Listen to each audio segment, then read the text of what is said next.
Hello, my name is Master Steve, and thank you for joining us. In this video, we'll be showing you how to learn Kung Fu. 3, 4, 5, 6, 7, 8. The question was how to learn Kung Fu. Now that's kind of a confusing question. How to learn Kung Fu? Well, if you have a teacher, you're learning Kung Fu. My interpretation of this is how do I practice Kung Fu when I'm learning it from a teacher or, God forbid, a book, right? First, you want to start with structure. If you can tell from architecture right from the beginning, if you have a structured building, if the architecture is correct, the building will stay up. If the structure is incorrect, the structure will just crash down. So the first thing you want to look at is structure. Usually in any kind of Kung Fu style, the first thing you learn is stances. Toe points in just a tad more. This is perfect. This is beautiful. You want to learn it structure first. From that structure, you will learn intimate technique that goes along with it. The key thing to remember is that you want to stay relaxed and open-minded as you do it. You want to stay very relaxed.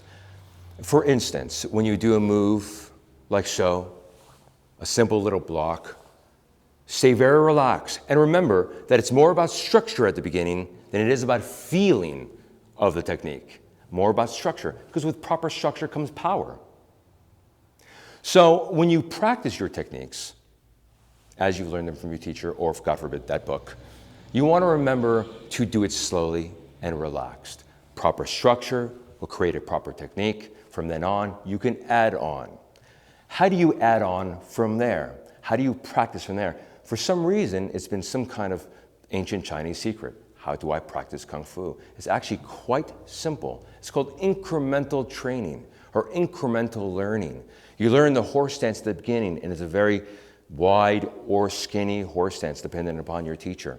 They create a structure. From there, they add on to that structure. You want to do that same thing with your practice. As you do one move, you want to add on another move, and then another move, and then go back to the first move and add on 2 more moves. But what you don't want to do is start thinking, well, I got it. And I know some of you are thinking, oh, I got it, or oh, I know it. Well, you really don't know it. You've memorized it. And quite honestly, you haven't memorized it all that fantastically either, or else you would be the master yourself, right? So what you want to do is you want to practice it like so. When you learn a technique, practice that one technique. When it's added, add that technique. As another technique is added, add that third technique. And I'll give you an example. You learn a punch.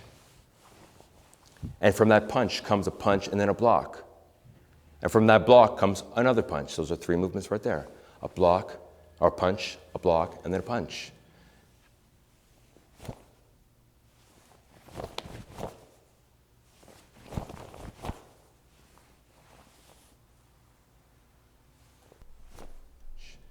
How would you add those together? Just work on the punches at first. Incremental training. Get the proper structure. Where does it go? Then from there, add the block. Go from here, add the block. Just do it like that. It sounds stupid and it looks dumb, but quite honestly, you're neuro-learning the technique, and that's the perspective you want to take. Punch, block, and then go back and punch. And you add those techniques on, and that's how you incrementally train your style. That's how you practice Kung Fu, and that's how it works out. But for some reason, it hasn't been taught that way. And I think mostly because a lot of people are afraid that if students get this knowledge, they just might quit. But I think you and I both know that that's not what happens. You want to learn Kung Fu, and you want to know, how do I practice at home? This is pretty much how you practice at home. Thank you for joining us. My name is Master Steve, and that is how to learn Kung Fu.